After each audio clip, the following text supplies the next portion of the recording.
We're back, episode 2, and I'm at my alma mater with my favorite coach, Coach Greg Climan. And Coach Climan is also a Dunedin Falcon grad, and he's back to resurrect the program and get it back on the right track. Yes, so, Coach, it's good to see you. How you doing? Great. All righty. So, Coach, real quick, what inspired you to get into coaching, and how did your journey bring you back to Dunedin High School?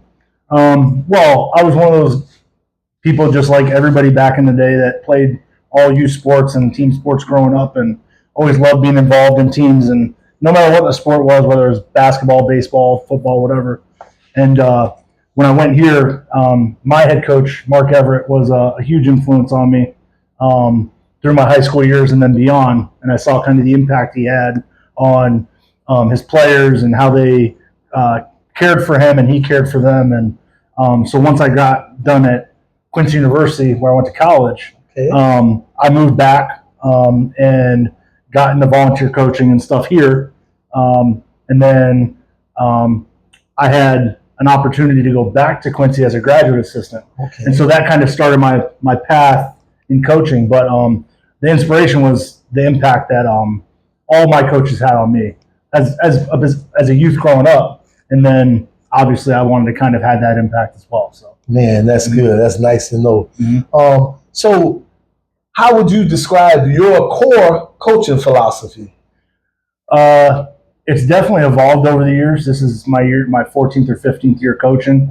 And so it's evolved in that I want to make sure that anybody that I coach or that our coaching staff coaches knows that they have potential and that they can reach or meet that expectation and that potential.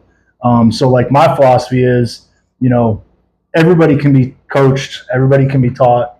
It's just a matter of where their ceiling is and kind of meeting those expectations. And the hope is obviously with people that you know their ceiling and their level of expectations and potential. Like you want them to try to meet those or go beyond those. And so that's kind of my philosophy is, everybody on our team, and we say it all the time, everybody has a role, everybody's important. And so that's something that I want to make sure that everybody understands, even if it's a backup JV DB or the starting varsity quarterback.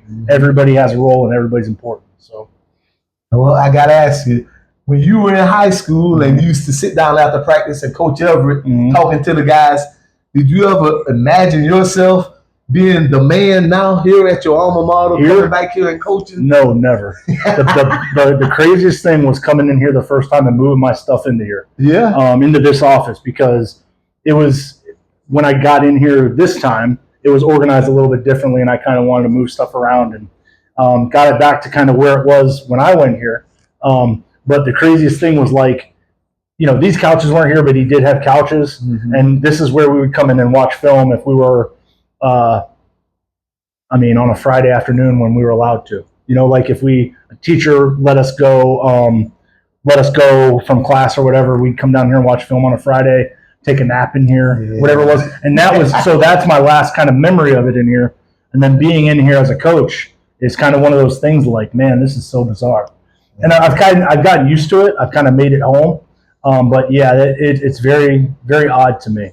It was. So, but that's a good odd. Oh yeah, that's great. Yeah, I always wanted to be back here. Like this is kind of where I've always wanted to be, and always imagined myself being back here. And so me being here is kind of it's a kind of a dream come true. So. I know that's right. So being a former player, a Dunedin Falcon, now head coach here, what do you look for in a player on and off the football field? On the field, we, coaches and I, we talk about it all the time. We want them to be able to focus and do the job we're asking them to do. One thing that we talked about in the spring was Bill Belichick has this quote, do your job. You hear that a lot? Yeah. And so I like to add the word well to the end of that. Do your job well, right? So because a lot of people say, well, but I did my job, right? And we want them to know what their job is and be able to do what their job is and do it the right way, the best way. That's sweet. And then what was the other question? Oh, that's on the field. And then any coachability, hardworking, all the stuff that a coach looks for. And then off the field, we talked about it before practice today. There's two things that can cut your season in before you even know it, and that's paperwork and grades, right? And then behavior off the field as well. So, and that's something that we look for is we look for people that are, high character, and these are young men, young people, and so they're going to make mistakes. They're going to do things that are immature sometimes, but we're trying to kind of show them the best way to do things and kind of the most mature way to do things. And so, and we're trying to give them a preview for the college life, right? Exactly. If they're trying to make it to the next level. You're going to have weight room. You're going to have meetings. You're going to have nutrition. You're going to have all these things that we're trying to, we are implementing. So, yeah. That's sweet. So going into the spring this year, I know you got the job and you were off and running. Mm-hmm. What were some of the things, that, how did this spring work for you that just kind of made your, I don't know the word I'm trying to say, build up what you were wanting to work on this summer going into the fall? So how did spring do that? Yeah, so when any head coach kind of worth the salt will tell you that you kind of have a 30-day plan, a 60-day plan, a 90-day plan, like once you get that head coaching job. And so mine was kind of, that would be included in like the 90-day plan. And so in that plan, it was establish coaching staff. That was the main thing, was making sure that we get coaches on staff that, I can trust as a head coach, the players can trust and can be role models to the players, and people that are going to be good for us on and off the field, right? Be leaders in the community and things like that, and believe in things that we're trying to kind of implement. Community service, being in the community, grades, things like that. And so that was kind of part of that through the spring, is establishing the coaching staff. And I was able to get a few really good coaches on staff through the spring that are going to be with us this fall, or with us right now. And then seeing who our leaders were in the locker room, on the field, in the classroom, because that was something that, we need to establish that locker room culture, that leadership, kind of that pecking order. And the spring was tough because we didn't really know the players that well at that point. Yeah. We were like 3 or 4 months in at that point. And so now that we've had the whole summer, and we've had, now we started our first day of practice today, our leaders are kind of stepping up. So that's really good. And they're leading in the way that we want them to lead and that they should lead. So that's really, really good. Coming from another program, and I know just getting your staff, who did you bring in with your staff? Who are some of your staff that you bring in? Some of your coaches? Yeah, so I'm a little bit different in that I know a lot of coaches and I know guys kind of in the area and things like that. But I don't want to, if they want to come with me or if they want to join us or whatever the case is, like I want it to be the best possible situation for them. Like I don't want to inconvenience them by bringing them here. If that makes any sense. Yeah. Just like a player, right? Like you don't want them to not, you don't want them to, for it not to be a smooth transition for them, right? So our offensive coordinator, LC Coleman, I talked to you a little bit earlier. He was the guy that was at East Lake, and I got to know him when I was the head coach at Inkler, and he was at Wesley Chapel. And he was somebody that we got into contact over like Christmas break, so even before I got on campus. And so we started talking, and the main thing with coaches is how your philosophies and your ideals kind of align, right? Exactly. And so that's something that he and I kind of hit it right off. Coach Jensen, he actually came to us from San Diego. He's going to be helping run our defense and coaches our offensive line, or coached our offensive line through the spring. He's a guy that, again, I was looking for coaches, and he was looking to move to the area. So it was one of those things that he was looking at a few schools in the area, and I met with him, and again, it was kind of that match made in heaven thing. Yeah. Or, match made in heaven, where you sit and you talk for 20, 30 minutes, and you don't even talk about X's and O's. You talk about, how do you feel about this? How do you feel about that?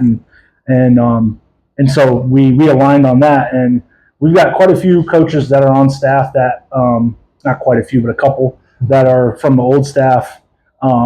Coach Lewis is on staff. He teaches in the school. Okay. He's been here for quite a few years, since 2008, I believe, 2009, somewhere in there. And like when we were in high school. Yeah, both of us. But yeah, he's still on staff. Coach Fritz is still on staff. He's a good guy, and so we got a couple. It's a really good mix of new and old. That's right? good. So and that's really good for the coaching staff's environment, but it's also good for the locker room and on the field. Yeah. Right? We got a variety of experience. We got a variety of backgrounds. So I think it's a good thing to have. So okay. Yeah. Now I've been following you guys on social media and just kind of asking around, and I see that you're really getting things rolling and getting the ball turned around. Can you give us an idea of what a typical summer workout is like at Dunedin High School?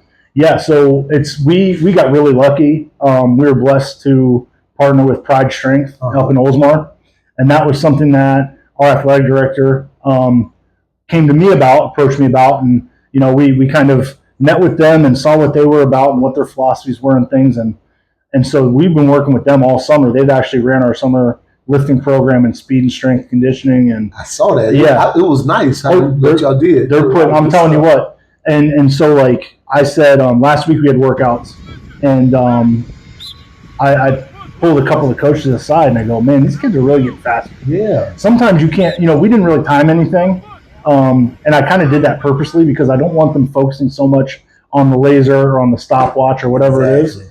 But you could tell a clear difference with a lot of our guys from the same drills they were doing week 1 or week 2 of the summer to last week. And so that's something that, and the players feel faster.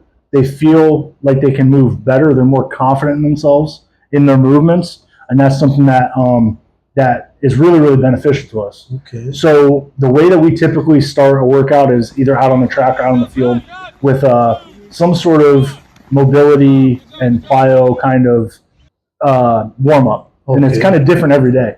So it's good. So some days we may be working hips, some days we may be working foot speed, some days we may be working, high bounds or long bounds or whatever it is, right? So we do that for, I say 20 minutes or so, and then 20 to 30 minutes, and then we get in the weight room for about 45 minutes. And that's, again, it's a good mixture of stuff that you may see Olympic-wise in a weight room, right? And stuff you may see in a CrossFit type setting. So there's a good mix of a variety of movements and a variety of strength and flexibility and things like that. And then we'll end out on the field, whether it's offense, defense, whatever it is. So my philosophy is with practice, with workouts, if we do it efficiently and we have a good plan going in, there's no reason to be working out for 3 or 4 hours. Okay. There's no reason to be practicing for 3 or 4 hours. If we can get a good practice in and it's efficient in 2 hours, then we're good. It's not because I don't want to be out there with our guys for 3 hours. It's because you reach a certain point, and every coach knows this. You reach a certain point at 2+ hours where it's like the guys are dragging. Mentally, they're starting to fail a little bit. So that's a big thing with us is planning and efficiency and making sure that we have a purpose to what we're doing. So okay. I was going to ask you, what's your mindset or vision going into this season? And I know you kind of touched on it, just with the preparation and all. But I didn't know if you wanted to add anything to that. Yeah, I mean, the vision is to kind of put our stamp on the program, establish our culture moving forward. Yeah. I think that's a big thing for us. I don't have any plans of going anywhere, right? Okay. So anytime I talk to our players or our coaches, it's not a 1 or a 2 or a 3 year plan. It's a 5 to 10 to 15 year plan, right? Like, so if we can establish good culture, good practices, things like that now, it'll only help us moving forward. And establishing leadership, right? Like, how do leaders lead? Yeah. So that's something that we're trying to establish as well. But yeah, vision for the season is to do something we haven't done here in a long time, which is winning record, playoffs, compete for a district title, things like that. So that's the vision. D-Style is back, baby. Yep, we're trying. Yeah. So are there any position battles or any key roles that you're watching this summer going into preseason, even during the fall? Yeah, so quarterback is a big one. Okay. It's always a big one unless you got that guy coming back, But with us through the spring, we had a really good competition between, I think we're 3 players, and they're all sophomores. So we got a lot of young guys at quarterback. We got a lot of young guys on the offensive side of the ball, or guys that aren't 3 or 4 year varsity players, 3 or 4 year football players, period. Okay. So quarterback's a big one. Offensive line's one that we need to get kind of figured out. And I don't know if it's necessarily a position battle. I think it's us getting the best 5 out there. Okay. And getting them coached up and getting everybody coached up. But that's something that, me being an offensive and defensive line guy, we got a really good offensive line coach and Coach Jensen. Coach LC, being the offensive coordinator, understands running the ball and protections and things like that. And so we're all kind of working together to make sure that the offensive line is solid. And so that's a focus. Imagine that. Now, I was a running back receiver. Mm-hmm. I never realized how important the line was, why everything started up front. So I can see, I see the importance in it now. 100%. Yes. I had an aha moment, or a light bulb went off on me in my brain a few years ago, and I was offensive line coach, and at another school I was at, and the running backs were not hitting the right holes, right? So they didn't understand where the seam was supposed to be, or where the down block is coming, or the kick out, or whatever it was. Mm-hmm. And so we walked through, right, step by step, kind of, this is where this down block happens. And so from then on out, and that was probably about 8 to 10 years ago. Okay. From there on out, now I understand, like, we got to work from the front to the back, and the whole offense needs to know why is the offensive line doing what they're doing, where are we looking for this to hit, that kind of thing. So I'm kind of looking at it from that perspective now. So who are some of your leaders or your key players, just to keep an eye out for this year? Well, we're very senior heavy on defense. So we got a lot of returning guys on defense. Mike Matos is a guy that at team camp last 2 weeks ago, we had him moving around a little bit on defense. And he's a guy that's, I believe, a 3-year varsity player. Okay. Nathan Hill is a guy that we've kind of relied on as a locker room leader and a weight room leader. And on the field, he's a leader as well. And he'll play some linebacker for us and do some other different things. We got a guy from East Lake in the spring. He couldn't play in the spring, but Pierce Adkins. Okay. He's going to be in one of the safety spots. And whether we're 1, 2, or 3 safeties, but he's going to be one of those guys that's back there. And he's actually, so Mathin and Pierce actually got offered last at Weber 2 weeks ago, on the spot offer. So he was a guy that stuck out as being very, very good at that safety spot. And so that's on defense. On offense,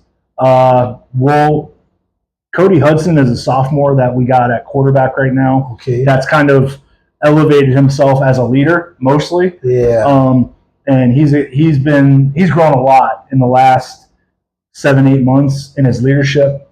And then on the offensive line, we got a guy named Joe Magnan, big tall guy you met. Yeah. Yeah, he's a guy that I don't think he played much in the past, but I think they had 5 seniors last year. So he graduated all 5 of those guys. So he's a guy that's kind of stepped up as a leader in the locker room and on the field. And then that's pretty much it. So there's 5 or 6 of those guys. Okay. Like if we had to name team captains right now, those are the guys. Those are the guys. Yep. And they'll produce on the field. Okay. So this year, what are your most watch or must see games or your toughest games on your schedule this year? Ones that I'm personally looking forward to are those district games. So we start the district in week 6 with Hudson. So Hudson, Nature Coast, and Anklote are all in all in our district. They all back to back. And they're no. It's 6, 8, and 10. Okay. Week 6, week 8, and week 10. So, but those, I mean, if we're trying to compete for a district title, right? Those are the ones that we need to win. Okay. And at Anklote, we had Hudson in our district. So I'm familiar with them a little bit. And then in I was at Central for quite a few years in Brooksville. Okay. And we used to play Nature Coast quite a bit, so I'm kind of familiar with them. And then I was the head coach at Anklet for 2.5 years or so. So and I know the head coach over there. He's a good guy. We text often about how our programs are doing and stuff. But I already told him if we need to put 50 up on you to win a district title and make the playoffs, I hate to say it, but we're gonna have to do it. You gotta do it. If we gotta do it, we gotta do it. But I'd say out of district, we have a really good out of district schedule with Countryside. That's our first regular season home opener. Okay. And when I played, that was a big crosstown kind of rival thing. 2 new coaches, 2 new head coaches, 2 alums, right? And he's doing really good things over there. And so that's something that our players look forward to that game. And I get it, right? Because I went here and I understand kind of the dynamics there.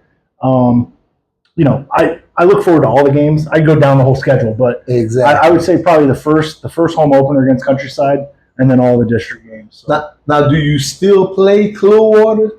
Not yet. Oh, man. Not yet, but that's something that we're looking to get that going again. As I know, besides Countryside and Dunedin, Climan and Dunedin was also a big rivalry, like in our day. Yeah, oh yeah, for sure. Yeah. And back in your day, our days are kind of the same, right? But I met. I hadn't really talked to Coach Thor that much. I met with him the other night when we had a coaches meeting. Talked to him a little bit. I think that's something that I'd like to get going, even if we're not in the same district or whatever. I know what to say. So, because the districts realign after this year. Every 2 years they realign. Okay. And so 2 years ago, Clearwater and Dunedin were in the same district. So we'll see if that happens again. So we'll see. Man. But either way, I'd like to play them. Okay. So that's cool. So by the end of the season, what would success look like for you and your team? Us looking better than we did in the spring. Okay. The spring was rough for us, just because we had never seen these guys in a game situation. We had only had 2.5 weeks to practice with them. Okay. We were only 4 or 5 months in at that point. Now we're getting to that 8 or 9 month in, and I think we'll show a lot of growth from the spring until the end of this football season. I guess the ultimate goal is to win more games than they won in the fall. And so if they won 3 games this past fall, so if we can win 4, that's growth, right? Exactly. But I tell these guys all the time, we don't want to be satisfied, or we don't want to be hungry, or we want to be starving, right? So if we're starving, we can get 5, 6, 7 wins. It's just a matter of how do we mentally approach these games. So okay, that's sweet. As we start narrowing down to the end of the conversation, any final thoughts, any suggestions, any ideas, anything that we might not know about you that you just want to tell, everybody out there in fairy tale land out here. Fairy tale land? Yes. In Falcon Tale land? Falcon Tale land, yes. No, it was great talking to you before we got started here about some of the alumni and things like that. Yeah. I had we have a wall, or if anybody knows our weight room, right, they know there's that drop down a little bit. And I started putting all the guys that signed from here to go play, no matter if it's big time D1 or JUCO or whatever. So I had Stacy sign his little placard, and I've got some other guys sign their stuff, and that's something I'm really trying to kind of connect, that class and other classes to this program again. And that was one of my other main goals, right? Yes. I talked about that 30, 60, 90 plan, right? So included in all that is reconnecting to some of the guys that maybe haven't been connected to the program in the past, and that's a big, big emphasis for us. And then obviously being out in the community, right? Like we were out there on Saturday doing a tag day at Publix, and we raised a good amount of money. But the best thing about that was, how are you guys going to do this season? We're looking forward to your games. Class of 75 or class of 82 or whatever it was. So the Dunedin community is very, very special, and you know that. And really supportive. They're really supportive, very special, and we tell these guys all the time, Dunedin's looking for a winner. And and they've had it in the past a couple different times with you and with me, and so that's something that they're looking for, and the support's there. It's just kind of under the surface a little bit. So we're looking. That's something that, if anybody that's an alumni of Dunedin High School or played football, no matter what year it was, that's something that I really, really hold a high value to. Is that and they love it here if they played here, and we want to make sure that we build those bridges. So, Coach, now I need you to look into the camera, and any and all former Falcon ball players. It don't matter from 1908 to 2025. We need you to get in contact. How can they get in contact with you? What's your email, or what can they do? Because you want them, we all want to be a part of this program and see it succeed. So how can they get in contact with you? What do they need to do? Is there a contact email, or what can they go on site to find out information? Yeah, that's a great question. The main thing is social media. So that's the biggest thing. Whether you're on Facebook, just message me, right? You can follow Dunedin High School football. We have a group. You can follow that for any information about games or fundraisers or whatever you want, is on there. And then also Twitter, Instagram, Coach Climan, I'm the only Coach Climan I know of. So, and I own that handle. So it's very, very easy to find me on social media. And, we were talking beforehand, any alumni that have any connection to you, that, you can give me their number. That network is so strong. I've talked to a lot of alumni that I played with that have reconnected me with some people that either we played with, or they're business owners and they're in the community, or whatever it is. So that's something that those connections never really go away. And so if you can't find me on social media, you can find my phone number from somebody, whether it's Stacy Simmons or Mr. Settle in the athletic department, or another alumni I might have played with, or a coach that might have coached me, or whatever. Because I will say this, the best thing about this experience, one of the best things about this experience, is that if anybody needs to reach out to me, they don't have any trouble with it. And if I need to reach out to anybody, I can get their phone number, their whatever, like so easily. So that those connections are so strong, and it's a great thing to have. So, man, that's sweet, Coach. I see Falcon Pride is coming back, and I know the community, parents, students are all buying into it. I see the kids walking in, coming in, just being real polite, and just it seems like they're buying into the program. And so, Coach, I'm really excited about what's going to happen this year and beyond. I got a last question for you. Game day. On your playlist, what is your hype music? What's the song that you play to get the boys hyped up, get you hyped up, just to get everybody in that mindset, just getting wild and ready to play? What's your hype song? So I'm kind of old school.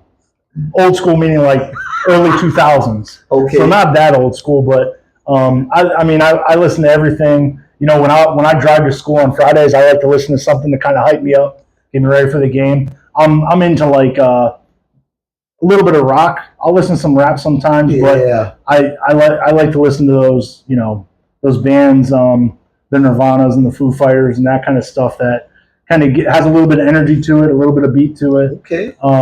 But the craziest thing in the world, and you might think I'm crazy for this, so we have one of the best bands in the nation, right? The Scottish Highlander band. And when I played here, I don't know if they did this when you played here, but they would play Scotland the Brave whenever we scored a touchdown. Oh yeah, exactly. Yeah. So if I need a little bit of juice, I'll play that. That's world renowned. It is. Yeah, I'll play that, and they have a bunch of remixes to it, whether it's rock or rap or country or whatever. I've looked them all up.